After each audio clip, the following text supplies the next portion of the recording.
Hello viewers, welcome back to my channel. I Neha Singh welcome to you all in my online coaching class और online channel Learn with Neha ma'am. और इसमें हम पढ़ रहे हैं history और जिसमें आज हम करेंगे लेक्चर नंबर 3 कंप्लीट और जिसका नेम है modern history of India's curriculum. तो आज के जो हमारा सेशन होगा उसमें मैं आपको लेक्चर नंबर 3 में आधुनिक भारत के इतिहास के पाठ्यक्रम को समझाऊंगी। तो फ्रेंड्स, सबसे पहले इसमें आता है यूरोपियों का आगमन। यूरोपीय जो आए थे हमारे इंडिया में वो केवल ब्रिटिशर्स ही नहीं थे। सबसे पहले आए थे पुर्तगाली, उसके बाद डचेस आए थे, उसके बाद ब्रिटिश, उसके बाद डैनिश और उसके बाद फ्रांसीसी लोग आए थे। लेकिन इन सब में सबसे ज्यादा जो ताकतवर थे, जो सबसे ज्यादा पावरफुल थे, वो थे ब्रिटिशर्स। तो जो ब्रिटिशर्स थे उन्होंने लास्ट तक स्टे किया और पुर्तगाली, डचेस, डैनिश, फ्रांसीसी ये इनसे पहले चले गए भारत से। इसके बाद में देखते हैं ब्रिटिश साम्राज्यवादी विस्तार। जब ये भारत में आए, भारत में इनके आने का आगमन था केवल ट्रेडिंग करना या अपना बिजनेस करना। लेकिन उसके बाद में इन्होंने क्या किया, जो अपना साम्राज्य था उसका विस्तार करना चालू किया, अपने साम्राज्य को बढ़ाना चालू किया। तो इस तरीके से इन्होंने जो सबसे पहले अपना जो साम्राज्य बढ़ाया था वो था, सबसे पहले इन्होंने बंगाल को एक्वायर किया, उसके बाद ये मैसूर गए, देन मराठा, फिर पंजाब और अवध, धीरे धीरे करके ये आगे फैलते रहे। उसके बाद आती है इनकी आर्थिक नीतियां। इन्होंने साम्राज्यवादी विस्तार तो कर लिया, अब ये आए आर्थिक नीतियों पर। आर्थिक नीतियों में इन्होंने क्या करना चालू किया, सबसे पहले ये लेकर आए भू राजस्व की व्यवस्था। भू राजस्व की व्यवस्था ने क्या किया, जो लगान था उसको दुगना कर दिया। लगान दुगना हो गया तो जो श्रमिक थे, जो मजदूर थे, जो किसान थे, उनको अल्टीमेटली नुकसान होने लगा। उसके बाद में इन्होंने क्या किया, इन्होंने बोला कि जो हमारे सैनिक हैं वो इधर से उधर जो अपना जाना होता है वो नहीं कर पाएंगे, तो इसके लिए इन्होंने रेल व्यवस्था चालू की। इन्होंने जब ये किया, ब्रिटिश आर्थिक नीतियों का विरोध करने के इनका विरोध किया गया। और इनका विरोध किसके द्वारा किया गया, इनका विरोध किया गया दादा भाई नौरोजी। दादा भाई नौरोजी ने कहा, उन्होंने धन निकासी का सिद्धांत दिया और उन्होंने ये बताया, ये समझाया कि पहले भी धन निकासी हुआ करती थी। जो राजा थे वो एक दूसरे को जो हड़प लिया करते थे, सब कुछ किया करते थे। लेकिन क्या होता था कि जो भारत का धन है वो भारत के अंदर ही रहता था। लेकिन ब्रिटिशर्स क्या कर रहे थे, जो भारत है उससे धन की निकासी कर रहे थे ब्रिटिश। तो यहाँ से अल्टीमेटली क्या हो रहा था, जो भारत की संपदा है, जो भारत का धन है, जो भारत का पैसा है, वो इंडिया से, जो वो भारत से ब्रिटिश जा रहा था। उसके बाद में जब ये आर्थिक नीतियां इन्होंने लागू करी, जो आर्थिक नीतियां लागू करने के बाद में इन्होंने सोचा कि जो हमारा साम्राज्य है, अब साम्राज्यवादी नीतियां अपनाई जाए। हमने क्योंकि क्या किया, इन्होंने अपने साम्राज्य का विस्तार किया। तो साम्राज्यवादी नीतियां बढ़ाने के लिए इनमें सबसे पहले आए लॉर्ड डलहौजी। और लॉर्ड डलहौजी ने अपनाई हड़प की नीति। लॉर्ड डलहौजी ने हड़प की नीति अपनाई कि जिस भी राजा या राज्य के दत्तक पुत्र हैं, मतलब जिनके खुद के पुत्र नहीं हैं, उनके राज्य को हड़प लिया जाएगा।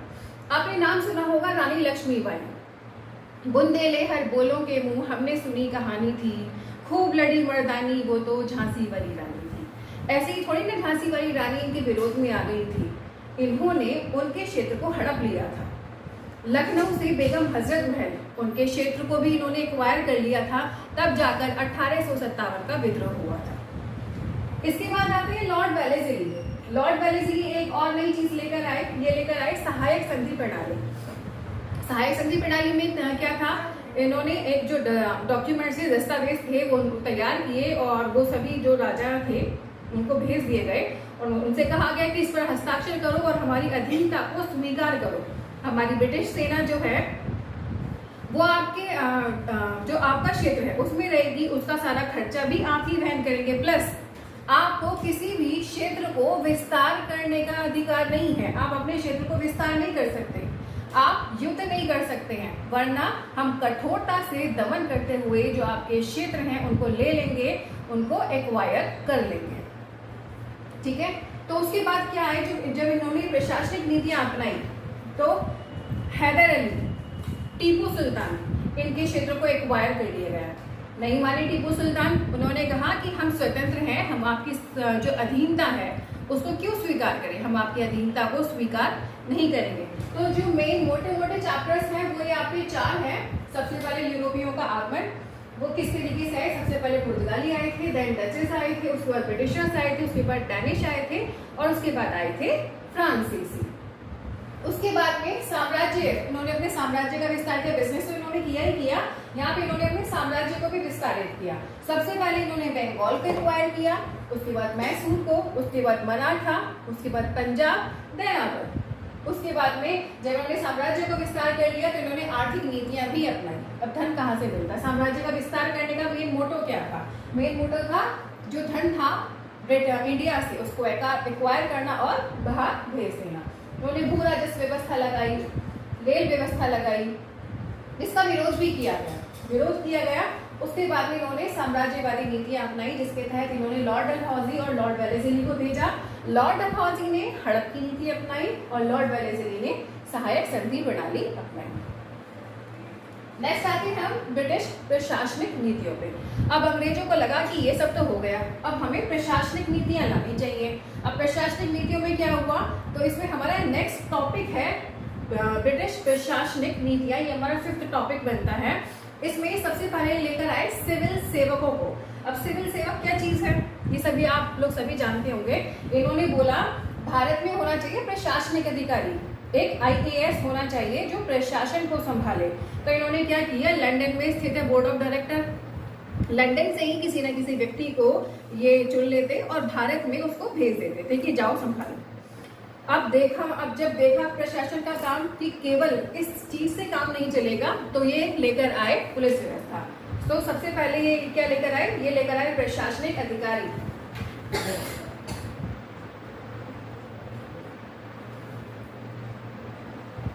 या प्रशासनिक नीतियां। उसके बाद में ये लेकर आए, जैसे कि इन्होंने पुलिस पहले लेकर प्रशासनिक व्यवस्था, फिर लेकर आई पुलिस व्यवस्था।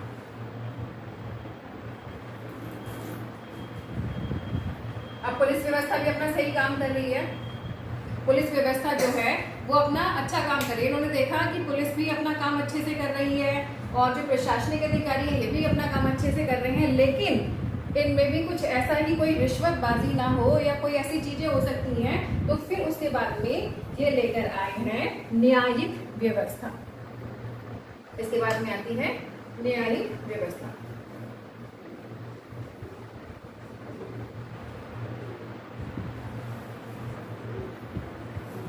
तो प्रशासनिक व्यवस्था, पुलिस व्यवस्था और न्यायिक व्यवस्था, ये सब प्रशासनिक नीतियों के अंतर्गत ही आती है। लेकिन ये जो सब कर रहे हैं ये किस लिए है? ये भारतीयों के हित के लिए नहीं है, ये सब केवल अपने हित के लिए कर रहे हैं। और इसी बीच में जब लोगों को ये समझ में आने लगा कि ये सब ये अपने हितों को पूरा करने के लिए कर रहे हैं, इस दौरान भारत में 2 वर्ग हुआ करते थे। एक हुआ करता था उच्च वर्ग और एक हुआ करता था निम्न वर्ग। तो कोई भी नीतियां हो या कुछ भी इम्प्लीमेंटेशन हो, उच्च वर्ग को कोई फर्क नहीं पड़ता, उनका कोई इस पर असर नहीं पड़ा। जो असर पड़ा वो किस पर पड़ा? निम्न वर्ग पर असर पड़ा, निम्न वर्ग पर। निम्न वर्ग में कौन लोग आते थे? निम्न वर्ग में आते थे किसान, मजदूर, श्रमिक। तो इन पर क्या किया गया? इन पर लगान लगा दिया गया, इनके क्षेत्रों को हड़प लिया गया, इन पर नई नई नीतियां लागू की गई। तो बेचारे जो निम्न वर्ग के थे वो और निम्नतर वर्ग के होते चले गए। लेकिन ये चीजें जब हुई तो आप देखेंगे कि विश्व इतिहास के स्तर पर अमेरिका की क्रांति हुई, वो सफल हो गई। फ्रांस की क्रांति हुई, वो सफल हुई। 1917 की रूस की क्रांति सफल हुई। तो वहां से प्रेरणा मिली एक नए वर्ग को, जिसे हम कहते हैं मध्यम वर्ग या मध्यम वर्ग। इस मिडिल क्लास का जो जन्म हुआ वो वहीं से हुआ। तो मिडिल क्लास कौन है? Who they are? They people are literally literate. वो सच में पढ़े लिखे हैं, चीजों को समझते हैं। तो इससे भारत में सामाजिक सुधार आंदोलन आया। किससे? जब से नए मध्यम वर्ग का उदय हुआ। और जब सामाजिक सुधार आए तो उसके बाद में भारतीयों की प्रतिक्रियाएं भी आई। और भारतीयों की प्रतिक्रियाओं में सबसे खतरनाक मामला आता है 1857 का विद्रोह। 1857 का विद्रोह। लेकिन हालांकि ये जो विद्रोह था ये असफल रहा, टोटली असफल रहा। क्यों? क्योंकि जो ये कब हुआ, ये अलग अलग जगह पर अलग अलग समय में हुआ, एकता देखने को नहीं मिली। तो इसके बाद क्या हुआ, जब एकता देखने को नहीं मिली और उसकी वजह से ये जो आंदोलन है ये असफल रहा, तो क्या हुआ, लोगों में राष्ट्रवाद की भावना का उदय हुआ, राष्ट्रीय चेतना जागी लोगों में। और जब राष्ट्रीय चेतना जागी तो उसके बाद में राष्ट्रीय आंदोलन हुआ, नेशनल मूवमेंट हुआ। ठीक है, तो हम जो राष्ट्रीय आंदोलन है, राष्ट्रीय आंदोलन में पढ़ते हैं राष्ट्रवाद के उदय के कारण भारतीय राष्ट्रीय कांग्रेस के पूर्व की संस्थाएं, मतलब जब भारतीय राष्ट्रीय कांग्रेस बनी थी उससे पहले जो संस्थाएं काम करती थी, हम उसके बारे में पढ़ेंगे। हम पढ़ेंगे भारतीय राष्ट्रीय कांग्रेस की स्थापना और इसके जो अधिवेशन हुए उनके बारे में। इसके अलावा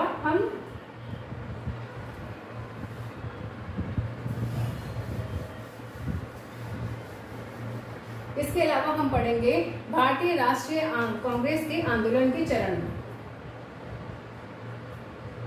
भारतीय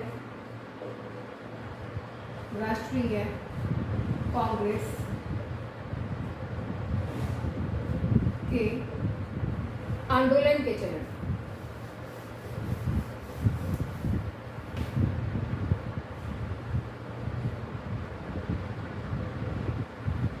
आंदोलन के चरण, तो ये मेनली 3 चरण थे इसमें। पहला जो था प्रथम चरण वो था 1885 से 1905 तक। 1885 से 1905 ये था प्रथम चरण।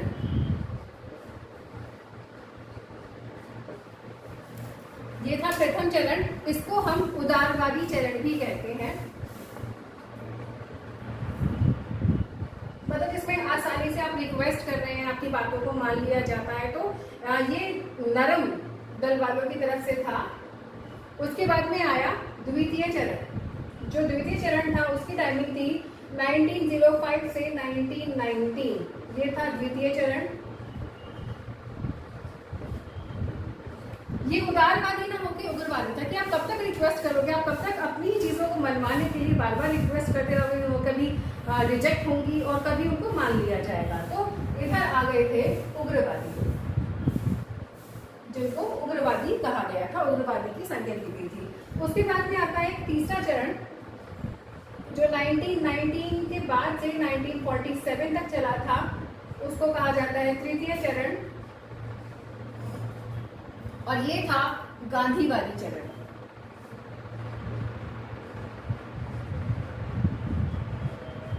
इस चरण को गांधीवादी चरण के नाम से जाना जाता है। तो भारतीय राष्ट्रीय कांग्रेस के आंदोलन के मेनली 3 चरण हुए थे, जिनको हम पढ़ेंगे 1885 से 1905 तक, जो प्रथम चरण था, और इसको हम उदारवादी भी कहते हैं। 1905 से 1919 तक द्वितीय चरण था, जिसमें उग्रवादी लोग आए थे। मतलब वो अपनी बातों को, उग्रवादी हम उनको इस तरीके से नहीं कहेंगे, वो अपनी बातों को एज ए रिक्वेस्ट नहीं मनवाते थे, वो उग्र हो गए थे भी। कब तक हम आपकी जो, अगर आप रिजेक्ट भी कर रहे हैं हमारी ही चीज़ों को, तो हम कब तक उसको झेलेंगे। तो उन्होंने उग्रवादी रवैया अपनाया था, इसलिए वो उग्रवादी कहलाए। 1919 से 1947 तक हाँ एक तृतीय और फाइनल चरण, जिसको गांधीवादी चरण के नाम से जाना जाता है। तो ये जो हमारा सिलेबस था मॉडर्न हिस्ट्री ऑफ इंडिया, इसका जो करिकुलम था, आधुनिक भारत के इतिहास का जो पाठ्यक्रम था वो यही था। अब इसके आगे से हम अपनी जो मेन क्लासेस हैं उनको स्टार्ट करेंगे। तो स्टे ट्यून्ड, और हम अपनी क्लासेस को जल्दी से स्टार्ट करेंगे। Be ready for that. Bye bye.